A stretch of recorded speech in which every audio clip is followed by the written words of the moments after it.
आज के डेट में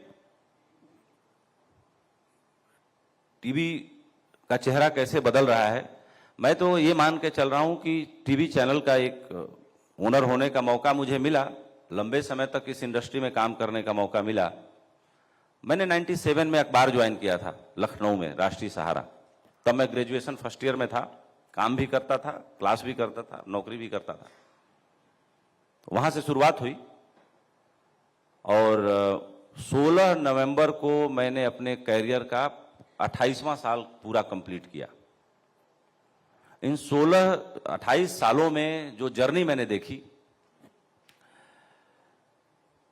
पहले अखबार टीवी से बहुत पावरफुल था, बहुत इस्टेब्लिश्ड मीडियम था।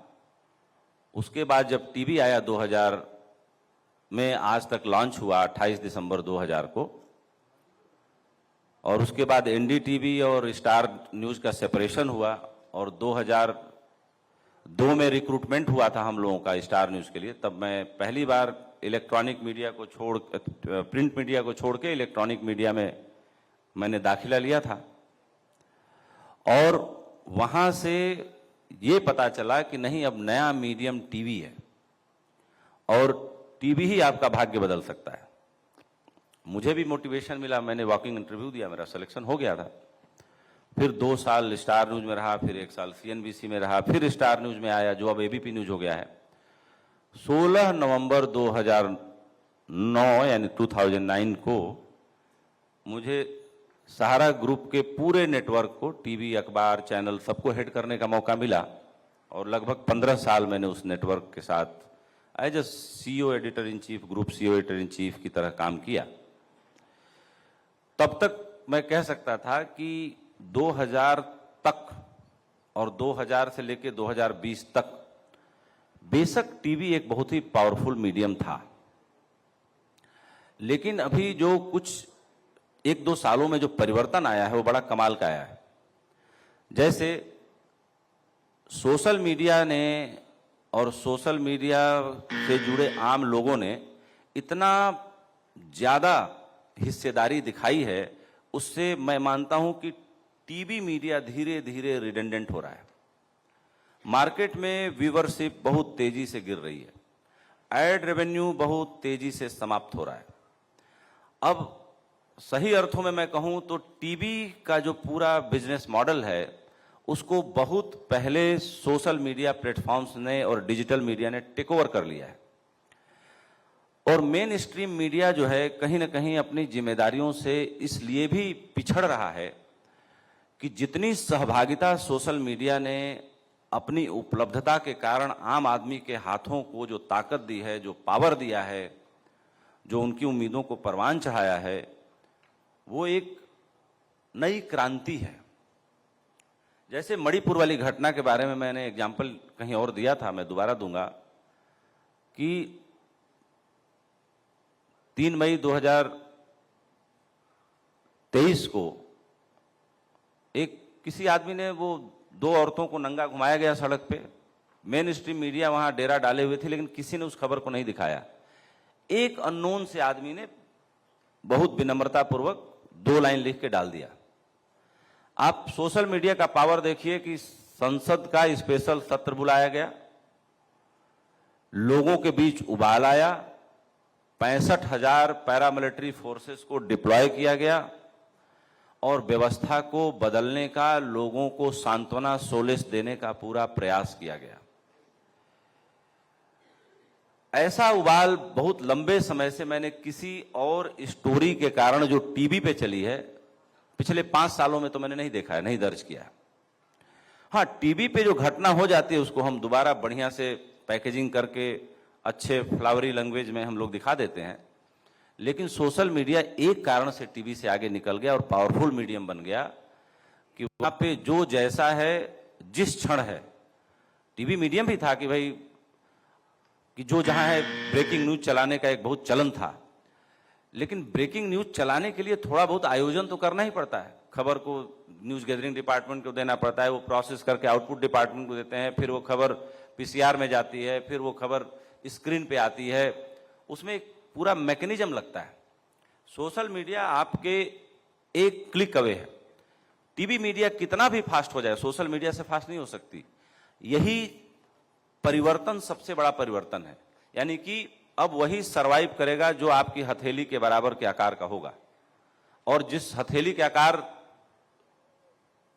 के बराबर की चीज में आप कंटेंट अगर फिट करके नहीं दे पाए तो निश्चित रूप से आपका बिजनेस मॉडल फेल कर जाएगा। और आज के ज़माने में एक बहुत अच्छा मौका, अच्छा अवसर आया है आर्टिफिशियल इंटेलिजेंस के कारण, कि इस बड़े स्क्रीन से छोटे स्क्रीन का जो इंटीग्रेशन हो सकता है वो भी एक बड़ी कमाल की सुविधा है। जिन लोगों ने इस दिशा में छलांग लगाई है वो मार्केट में टिके रहेंगे, बने रहेंगे। जिन लोगों ने इस अवसर को जाने दिया या जाने दे रहे हैं वो बेशक इससे पिछड़ जाएंगे। और मैं आपको बता दूं कि आर्टिफिशियल इंटेलिजेंस यहीं नहीं रुकने वाला। बाकी छोटी मोटी चीज़ें तो आप सबने अनुभव किया ही होगा कि सोशल मीडिया, इंस्टाग्राम है, जिस बारे में बात करते हैं वो विज्ञापन फेंकने लगता है, कीवर्ड्स पकड़ता है, आपकी पूरी बात रिकॉर्ड नहीं करता, लेकिन आप जो बात करते हैं उसमें से चुने हुए शब्द पकड़ के उस हिसाब से आपके माइंडसेट को पकड़ लेता है। और मैंने ये भी एक आर्टिकल पढ़ा अभी हाल ही में कि आर्टिफिशियल इंटेलिजेंस बहुत बायस्ड भी है। जैसे आप आर्टिफिशियल इंटेलिजेंस से पूछिए कि मैंने मेकअप कराया और कोई औरत पूछे कि मैंने व्हाइट नेल पॉलिश लगाया, अब वो व्हाइट नेल पॉलिश की खूबियों के बारे में वो जबरदस्त तरीके से बताना चालू कर देगा artificial intelligence. Chat GPT, perplexity, चाहे जो भी और भी प्लेटफॉर्म्स हैं, ग्रोक है, ये है, जितने, तो यानी कि जो आप उससे पूछते हैं आपके मन मुताबिक चीजों को वो आप परोसने लगता है। और अभी हर चीज में करेक्शन आता है। जैसे शेयर बाजार बहुत ऊपर चढ़ जाता है तो धड़ाम से गिरता है, करेक्शन आता ही है। मैं मानता हूं कि एआई में भी करेक्शन आएगा, लेकिन एआई बहुत मजबूत बन के रहेगा। कैसे करेक्शन आएगा, 3-4 घटनाएं बता रहा हूं आप लोगों को। क्या है कि चैट जीपीटी, परप्लेक्सिटी, ग्रोक, इन सब प्लेटफॉर्म से लोगों ने मेडिकल एडवाइस लेना शुरू कर दिया अमेरिका में, और कुछ लोगों ने डिप्रेशन में आके आत्महत्याएं कर ली और सुसाइड नोट में लिखा कि चैट जीपीटी ने हमें ठीक से गाइड नहीं किया और हमें अब जीवन में कोई पर्पज नहीं दिख रहा। तो उनके परिवार वालों ने चैट जीपीटी पे केस किया। दूसरा case in artificial intelligence platforms पे गूगल ने और मेटा ने किया। क्यों किया कि गूगल का ये कहना है कि मैंने पूरी दुनिया सजाई, बनाई, सवारी, सागरों को पार करके केबल बिछाया, सैटेलाइट लिए, तुम हमसे ही सारा डेटा एब्स्ट्रैक्ट कर रहे हो, हमारा बिजनेस डे बाय डे नीचे जा रहा है, तुम डे बाय डे आगे बढ़ रहे हो। तो अमेरिका में एक पॉलिसी है, देखिए अमेरिका के संविधान को, कानून को इसलिए लोग, पढ़े लिखे लोग कहते हैं कि बहुत रोबस्ट है। तो वहां स्टार्टअप के लिए अलग नियम बने हुए हैं। तो चैट जीपीटी ने स्टार्टअप के हिसाब से जवाब दिया कोर्ट में कि हम तो भाई अभी नई कंपनी है, स्टार्टअप है। तो गूगल के वकीलों ने कहा कि आप बेशक स्टार्टअप हैं, नई कंपनी है, लेकिन आपका मार्केट कैप अब हमारे बराबर होके हमसे आगे निकलने जा रहा है। तो स्टार्टअप की परिभाषा और स्टार्टअप के नियम बदलने चाहिए। आपने पहले 6 महीने में $500 बिलियन के मार्केट कैप को आपने क्रॉस कर लिया है। तो मैं ये कह रहा हूं कि वहां भी अब ये डिबेट चलनी चालू हो गई है कि एआई और जो ओल्ड मीडियम है, जो न्यू मीडियम है, जो बाकी टेक कंपनियां हैं, उनमें भी बहुत एक अलग तरह का संघर्ष चालू हुआ है। और ये संघर्ष इसलिए चालू हुआ है कि बिजनेस में एक चीज तो निश्चित है ही, वो है दौड़। हम बिजनेस को बहुत सिंपल तरीके से मैं समझता हूं कि बिजनेस है क्या। मेरी नज़र में बिजनेस बड़ा साधारण सा, मैं परिभाषा अपने लेक्चर्स में देता हूं जब बच्चों को पढ़ाने जाता हूं, कि बिजनेस वो है जहां आप 1 रुपया लगाते हैं और 2 रुपए कमाने की उम्मीद रखते हैं। अब इस 1 रुपए से 2 रुपए के सफर में बहुत सारी चीजें आ जाती हैं, उस पर हम नहीं जाएंगे। लेकिन अपनी बात समाप्त करने से पहले 2-3 बातें जरूर मैं कहूंगा कि टीवी मीडिया, हालांकि बहस बहुत चली है कि अखबार बंद हो जाएंगे, डिजिटल प्लेटफॉर्म्स आ गए, वेबसाइटें आ गई, लेकिन अखबार भी चल रहे हैं। हाँ, कोविड के बाद एक बहुत बड़ा चेंज आया पूरी दुनिया में कि जैसे टाइम्स ऑफ इंडिया एक टाइम में कमोडिटी प्रोडक्ट बन गया था। आज भी घरों में टाइम्स ऑफ इंडिया न आए, जो 80s में पैदा हुए लोग हैं वो अखबार जरूर एक बार सुबह देखना चाहते हैं। जैसे मैं अखबार रोज एक नज़र तो देखता हूं, चाहे कुछ हो जाए। तो कोविड में सबने जो है अखबारों की पीडीएफ कॉपी से काम चलाना शुरू कर दिया। अखबार सर्कुलेशन जो लाखों कापियों का सर्कुलेशन था, एसटी का, टाइम्स ऑफ इंडिया का, दैनिक जागरण का, दैनिक भास्कर का, हिंदुस्तान का, ये तमाम जो बड़े लीडिंग अखबार हैं, इनकी जो सर्कुलेशन थी वो अब घट के हजारों में आ गई। और इसको जो नीति और नियम बनाने वाली कंपनियां हैं, सरकारें हैं, उन्होंने भी इसको समझा। तो अब स्केल जो है कंप्लीट टेक्नोलॉजी की तरफ जा रहा है। अखबार का सर्कुलेशन बढ़ना चाहिए, ये बहस ही खत्म हो गई मीडिया हाउसों से। कोई अखबार अब अपना सर्कुलेशन नहीं बढ़ाना चाहता। टीवी चैनल की व्यूवरशिप बढ़नी चाहिए, हर मालिक अपना टीवी चैनल की व्यूवरशिप बढ़ाना चाहता है, लेकिन उसकी व्यूवरशिप अब कभी सोशल मीडिया की व्यूवरशिप से या एक वायरल हुए रील से आगे नहीं जा सकती। अब उस टीवी की भी सीमा आ गई।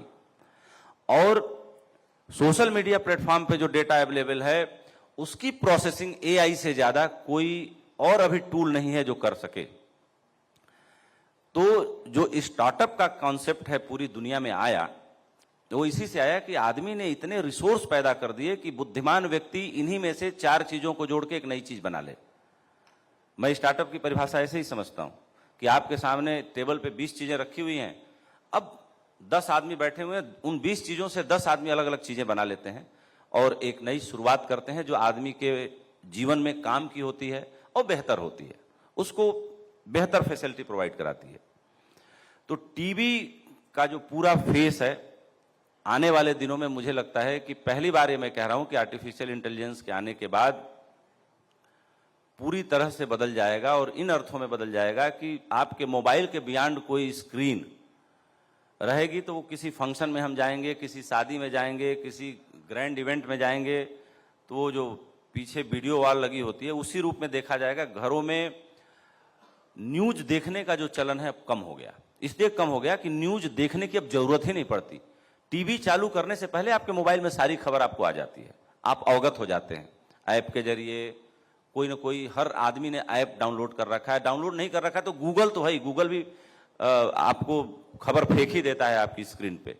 तो मैं ये कह रहा हूं कि अब टीवी जैसी जो व्यवस्था है, जो स्क्रीन है और ब्रेकिंग न्यूज का जो हंगामा था, ये सब अब समाप्त हो चुका है। चीजें पूरी तरह से बदल चुकी हैं और 1 साल में आपको कह रहा हूं कि बड़ी स्क्रीन समाप्त हो जाएगी। टीवी बनाने वाली कंपनियों के सामने अब सबसे बड़ी चुनौती है कि हम अब किस बिजनेस में जाएं, क्योंकि बड़ी स्क्रीन की जरूरत उस तादाद में मार्केट में अब डिमांड नहीं आ रही है। टीवी का एक युग था आज से 35 साल पहले, जब सीरियल आते थे और उसको देखने की जरूरत थी, वो सब समाप्त हो गया। अब न्यू एज में आपका मोबाइल ही आपका सबसे बड़ा साथी है, वही आपके साथ चलेगा, वही आपके साथ टिकेगा, वही आपके साथ रहेगा। Thank you so much. जय हिंद।